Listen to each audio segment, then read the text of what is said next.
as you came into this experience and as you call us forth to help clarify some things, we want you to understand why it is that you stand often in a similar place for a long period of time in relationships to things that you want or in relationships to things that you don't want.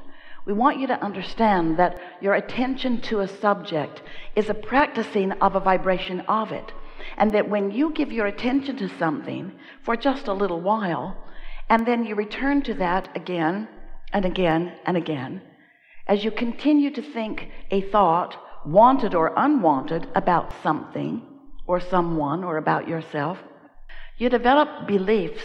A belief is only a thought that you continue to think that represent a very strong part of your point of attraction that you just can't get around. In other words, the universe is delivering to you all day, every day, evidence of what you think. Well, now many would say, well, then that's good, because what I believe is true. In the early days when Esther began receiving us, she was very excited about the idea of now being able to sort out what was true and what was not true. And we said to her, Esther, it would be better if you would realize that when you believe something, whether it is wanted or not, it's only a practice thought that will keep proving itself to you. So the proof is because of the attention to it, not because there's some greater consciousness or greater good who is in agreement with this. There are all kinds of things that are true that you do not want to live and don't need to live. But your attention to these things that you pronounce as truth and therefore worthy of my undivided attention holds you in holding patterns that you need not be in. So the way it works is, when you have a personal experience and you identify that you do not want something, you emanate a vibration about what you do want, even if you are not clear enough to say it in words. And we've been calling that step one of the creative process, because when you know what you don't want, you know what you do want, and in knowing what you do want, you are literally asking for the improvement, asking for what you do want. And when you ask, it is always given immediately, because the non-physical part of you, what you call source or God, is focused with you upon what you are asking for. So there is a huge vibrational influx of attention to your newfound desire. And the point of attraction of that newfound desire really gets goosed up in a powerful way once you have consciously identified that you want something. So then what happens? That's the part that we were talking to you about just a minute ago. So now you've got this desire that law of attraction is responding to in a very powerful way. And the source within you is standing there with that new desire. The question is, what are you doing with your thoughts moment by moment, conversation by conversation?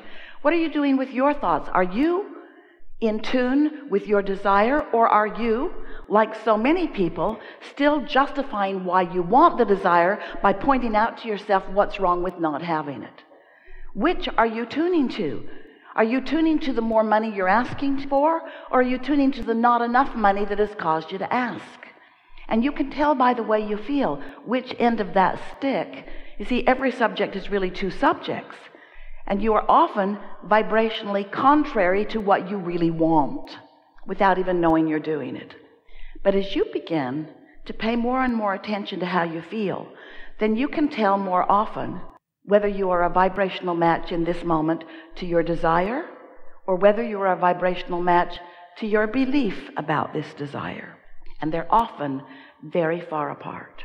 So the whole point of our interacting with you is not about step one or step two, because step one, you can't stop it from happening. You cannot stop from asking. And step two is, you can't keep source from answering. In other words, those steps are already taken care of. But step three is your work. Step three is to listen to the subtleties of the emotions within you, so that you can gradually guide yourself to more and more thoughts about what you do want, so that your desires begin to feel good to you. Remember how good a desire felt when you were little, before others convinced you that you were selfish, or that you shouldn't have it, or that you couldn't have it, or that you weren't going to have it. wanting something in that open, fresh air of free-flowing energy, where the energy that creates worlds is flowing through you, is the most delicious form of life experience. To have carved out from your life experience clarity within yourself about what you want, and then to tune yourself to the frequency of that desire so that there's no resistance within you, is the best feeling state of being that exists. You call it joy or exhilaration, happiness. We call it satisfaction. You call it clarity. We call it satisfaction.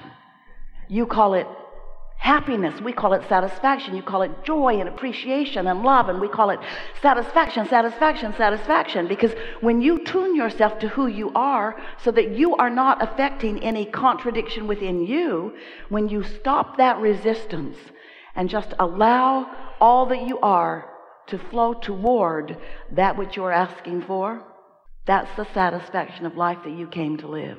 Often you say, I came to be of value to others, and we say, we know you came for that satisfaction. I came to uplift others, we know you came for that satisfaction. I came to help others, yes, for that satisfaction. Sometimes we are accused of teaching you selfishness, and we say, it's true, we do. Because if you are not selfish enough to really care, in fact, nearly to only care about how you feel, then you will not figure out the subtleties of these energies, and you will not tune yourself to the wholeness of who you are. And you will, by default, not meaning to, you will practice a lot of vibrational resistance, and you will work against yourself day after day. Imagine that you are a train on a very flat plot of ground, and that life shows you that you want something, and that's like putting a strong engine going in the direction of your desire. But then when you think about your desire, you realize that you haven't accomplished it yet, or you remember that you haven't, or you think that you don't know anyone that really has, or you remember something that somebody told you about how you're not very good at that. And then you put an engine equal in power going in the other direction. And then you want it more, and then you doubt it more, and then you want it more, and then you worry about it more. And so you keep piling up these engines going in opposition to each other, and you put a lot of tension on yourself as you want it but, as you want it but doubt it, as you want it but don't believe it, as you want it but face reality. And that's the thing that we really want to talk about, because this reality that you are observing is really old news. Because once something is manifested, a whole lot of energy has already been flowed about it. And so anything that you are currently looking at, hear this, we've not said this to anyone as clearly as we are about to say it to you. As you look at the current manifestation, and think about it, every moment is a current manifestation, isn't it? It's a manifestation where you're perceiving. It's a manifestation where you are acknowledging something that is. You're seeing it and hearing it and smelling it and tasting it and touching it. In every moment that you are doing that, you are launching new rockets of desire. In every moment, there is resistance that you are observing, which is giving you the basis for the continued evolution and expansion that is you. Did you follow that? In every moment that you're alive and awake and focused in this body, there's something happening that is putting new rockets of desires in the vibrational mix, but it is also new resistance in the mix that is you. So just being alive and in this body makes you prone, and we love you so much for this very thing, prone to dealing with resistance. You just can't help it. It's a good thing, not a bad thing. It's the platform from which desires are born. You knew it when you decided to come. You can't get out of it. Stop trying. It's just the way that it is.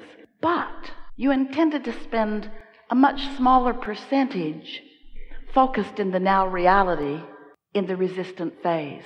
What you really intended to do is, once a desire was born, to give your mostly undivided attention to the new idea. Because you knew that this forward vibration is really where it is at. In fact, it's so much where it is at that we wrote a book about it. We called it the Vortex, this vibrational reality where you've launched all of these rockets, and there is a very valid, very vivid, very real vibrational reality that is the beginning of what will be your manifested reality. For example, if you don't have enough money and you want more money, and you don't have enough money and you want more money, and you don't have enough money and you want more money, you've created a vibrational fortune. And then you say, okay, Abraham, so how do I get it out of the vibration and into the bank? And we say, here's how. You tune to the vibrational frequency of the currency rather than to the vibration of the not enoughness that you may be living.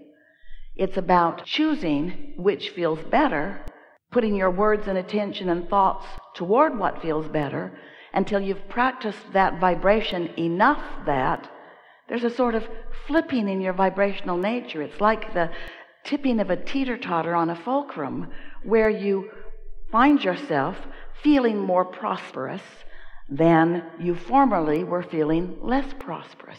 And when that feeling shifts within you, you can know that your point of attraction has too. And then the manifestations that you begin walking into have more of the things that you want. Have you ever wondered how it is that things get here? There's no pipelines trucking them in, no spaceships zooming in and dropping off new contraptions. There's consciousness, and there's attention to subjects. And we've been saying to you for a long time that if this time-space reality has the wherewithal to inspire a desire within you, that it has the wherewithal to deliver the complete goods, which means if this time-space reality can bring a question to you, it has the ability to bring the answer. And the answer is such a satisfying manifestation. If this time-space reality has the wherewithal to present a problem to you, or a lack to you, or a need to you, it has the capacity to bring you the solution.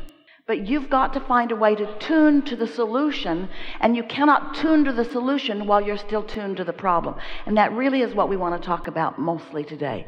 How is it that this vibrational reality that is vivid, we know you cannot see it, but you can sense it. But as we said earlier, it is subtle. You have to tune yourself to understand the subtleties of it. But once you hone in on it, then you will have control of your turning thoughts to things. Because these vibrations will turn to thoughts, and these thoughts will turn to things, and these things will be your new manifestation. It's always been that way. It will always be that way. Most people do not understand that, and therefore most people just keep objectively observing the pros and the cons and the pluses and the minuses of what is, never having any real understanding that they are creating reality all the time. Creating a reality that for the most part they are very slow to tune into, and therefore are very slow to personally realize. We want you to feel and to utilize deliberately the leverage of alignment.